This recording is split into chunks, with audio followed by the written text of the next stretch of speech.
Yo, what's up? I'm not going to do the peace sign because apparently I do it in every video. It's just I don't know, man. I don't know how to control my It feels good. my mittens. What's up? Hi. I notice I do that a lot. I walk around and I tell people, hey, what's up? I don't know. It's I want to keep people at a distance. Like, peace to you, but stay over there, you know? Anyways, so for the past few weeks, we've been posting our thoughts on a weekly workout. Some of them have been posted timely, some have not. And regardless, we haven't really been super pumped on the flow of those, how those have been feeling and looking. So what we're going to do going forward, at least for now, we're going to do a deep dive, so to speak, on the week's worth of workouts. So we're going into week three of our current training cycle, which is a preparatory cycle meant for Wodapalooza, but really anyone could use it for any event that has a similar timeline, wherever you are. And again, to remind everyone, regardless if you're competing or qualified for Wodapalooza or not, we're still going to program a lot of that stuff and do a full event style tester week in the program design. We talked about this a little bit in one of our videos.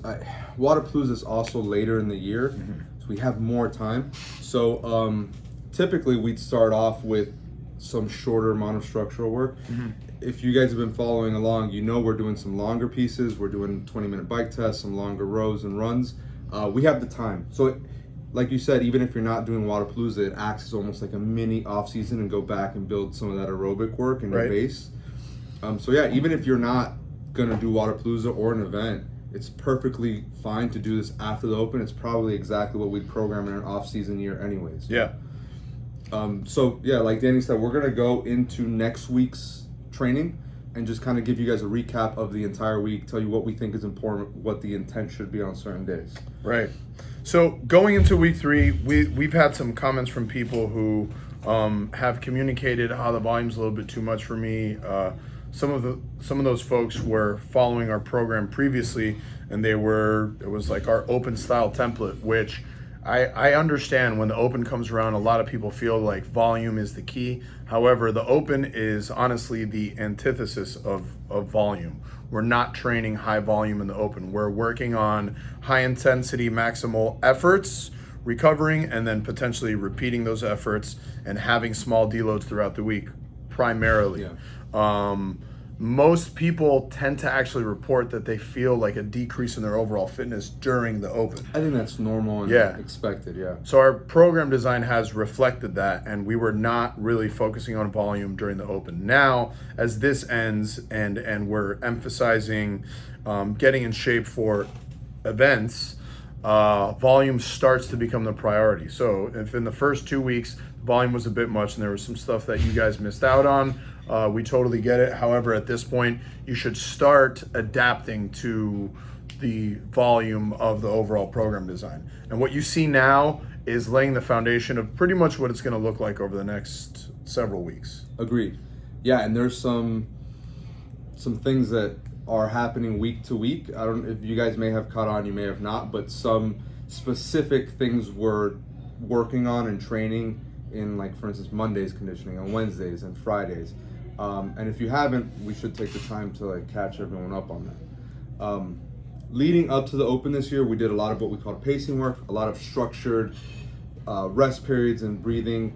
Monday's work will have some of that stuff. You will see 85% pace.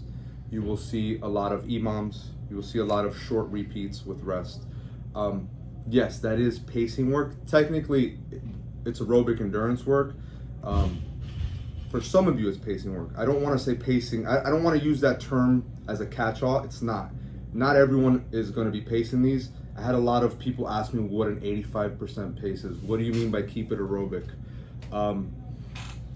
Next Monday, you have a 10-minute AMRAP at 85% pace. If I told you run for 10 minutes as far as you can, that's about the same pace. That is how you have to think of these things. It should be 10 minutes of aerobic work. That does not mean it's slow, and it does not mean it's paced in those CrossFit terms. I think a lot of times when we say pace, people think slow. Right, I have to pace this out. It's not slow. It's consistent. It's Correct. aerobic the entire time. And that looks and feels different from for everybody across the board. How in shape you are is going to really dictate what that 85% feels like. Yeah, agreed.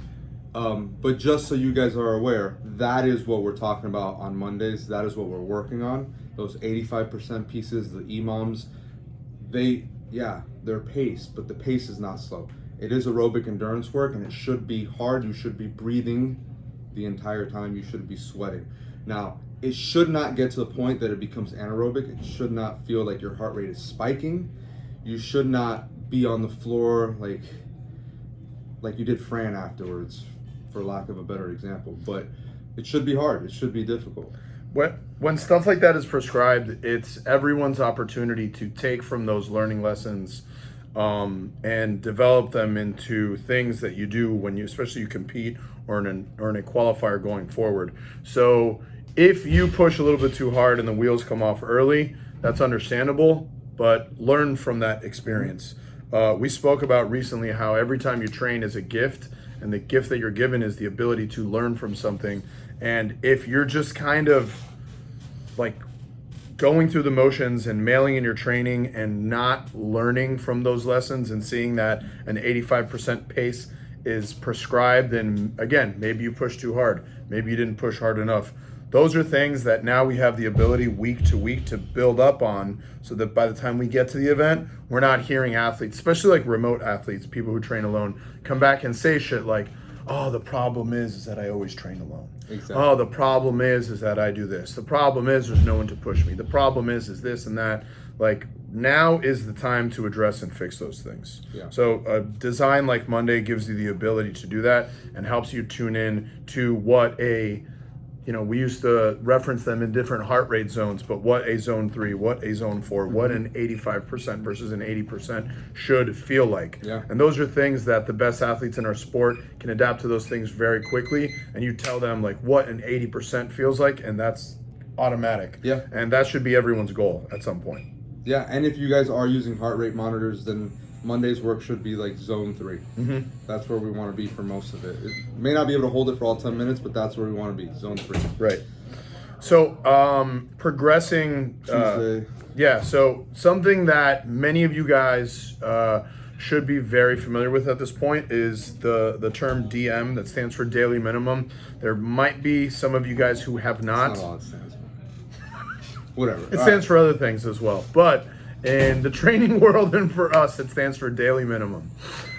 We need to do a better job at communicating to you guys some of this terminology a bit better, because we always kind of assume that, oh, these guys have been with us for the last 5 years. Everyone understands our terminology. Everyone understands the intention, and it's clear that it's not always the case. So again, DM stands for daily minimum, and it's exactly that. What we do is throughout the year, we play with different percentages and volume and intensity when it comes to weightlifting, gymnastics, aerobic work, etc. And in regards to weightlifting, snatch and clean and jerk, in the sport of CrossFit, we feel like it's very important that people have those certain numbers that they rely on. What is your heavy single for the day? When you see us prescribe a heavy single or DM, that does not necessarily mean take a PR attempt. DM is the concept is to play with those threshold weights and over time start to push them so you become more repeatable. In the sport of CrossFit, strength is important, but it is not everything. And as much as we enjoy strength training here at Team Soul, we understand that cannot be the end all be all. And the person who wins is the fittest, not always the strongest. So if you're a male and you're snatching 300, that's great. But what's probably more important is how many times in a fatigue state can you snatch 250? Yeah. Well, not only that, everyone knows their maxes. You ask everybody, what's your max? They have a number. Ask them when they hit it. Sometimes it was a year ago, sometimes 2 years ago, sometimes 6 months ago. You guys have to understand that we are not in the same shape throughout the year, especially like coming off the open. You're not lifting anywhere. We didn't lift anywhere near as much as we normally do during the open. Mm-hmm. So that max may be irrelevant right now. It may not matter, and it may not be your actual max right now. So when we do daily minimum work, we're working on the number you can hit every day now Yes. in the current cycle you're in. That's why we reestablish them every time we start it again. It tends to be somewhere between 87 and 93%, depending on how strong you are and how efficient you are. And the cool concept is the term DM refers to, again, it's like you have a window, so to speak. You have a range. And if 83% has been the DM that you've been relying on because you're less efficient than most, and you start to be more consistent at that 83%, you're within your rights to push that, and maybe 83 turns into 87. And after a couple weeks, 87 turns into 92, et cetera, et cetera, et cetera. When we prescribe DMs, it's essentially saying how heavy can you snatch that day with still maintaining technical proficiency and with no misses. That's really what it is. And again, for everyone, it's different. And the concept is over time to be able to push that so we can rely on those heavy weights in fatigue states. Yep. So you guys will be seeing your daily minimum work on Tuesday. You will be seeing what we call battery work on Tuesdays and Fridays for the most part. Battery work is a little bit different than most of the other stuff we do, where we're targeting like an aerobic energy system. Our battery work, really, if you want to get technical, is like alactic energy system work, or the CP energy system. What we're working on is how repeatable you can be, and how fast you can recover from an explosive movement, like a heavy clean and jerk or heavy snatch, or even like an overhead squat. So you'll see, for instance, this Tuesday, we have one that's work to a heavy power snatch, and then you're gonna do repeats of a short bike sprint, and then max effort power snatches at 90% of that heavy single for the remaining time. This is a really classic sort of battery piece. It's a lot of repeated reps at a heavy percentage, forcing you to be explosive. This, for most of you guys, should not be touch and go, but the goal is to like stick out, grind it out, and get one rep every like 10 to 15 seconds. Yeah, this is really the most stripped down classic version of something that we would feature in a battery piece in our training program. For a battery piece, we try to eliminate what we call noise and make them a little bit more simple and heavy, forcing you guys to be repeatable. And as you can see, on Tuesdays and on Fridays, you're going to be snatching and clean and jerking a lot. Again, you're not weightlifters. We understand that. However, those are two exercises that have a ton of carryover to other exercises. So when you're sitting and trying to analyze the program design, try to get your head out of, man, you know, they're treating us like weightlifters, or we're doing so much snatch, we're doing so much clean and jerk. There's a huge difference between like a heavy single snatch and doing 90% power snatch in fatigue states. Right. So we want you guys to like think outside of the box a little bit and understand that don't look at them as the same exercise. They have similar moving parts, but they have very different intentions, as should you in your training session. Yeah, and it's important for CrossFitters.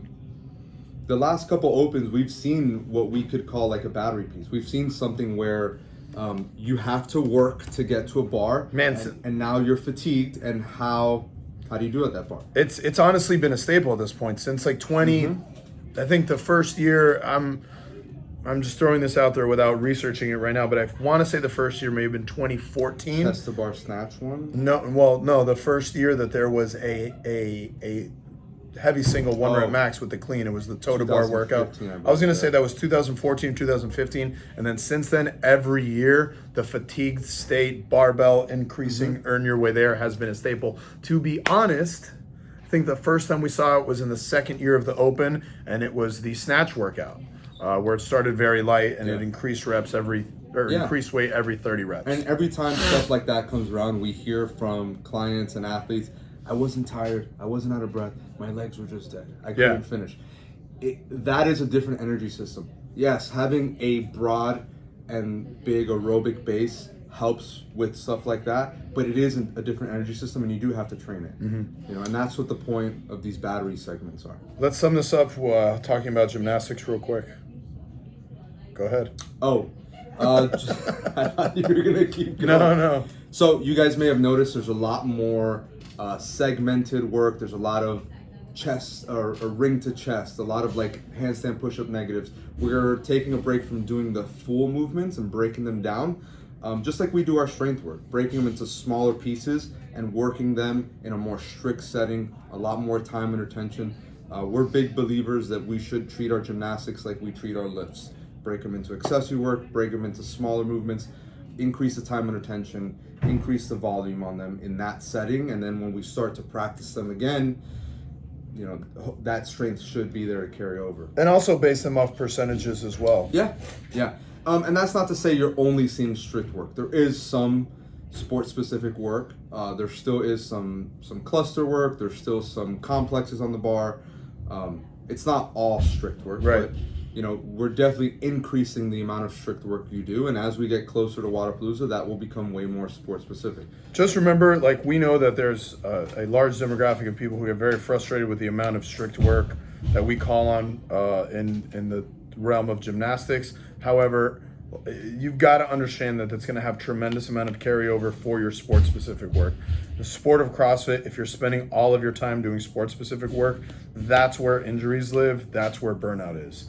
Too much specificity in any sport has the tendency to burn people out. And in the realm of CrossFit, since what we do is we compete at fitness, there's a way higher rate of burnout and injury if that is your sole focus is sport specificity. Agreed. Cool. Got anything else?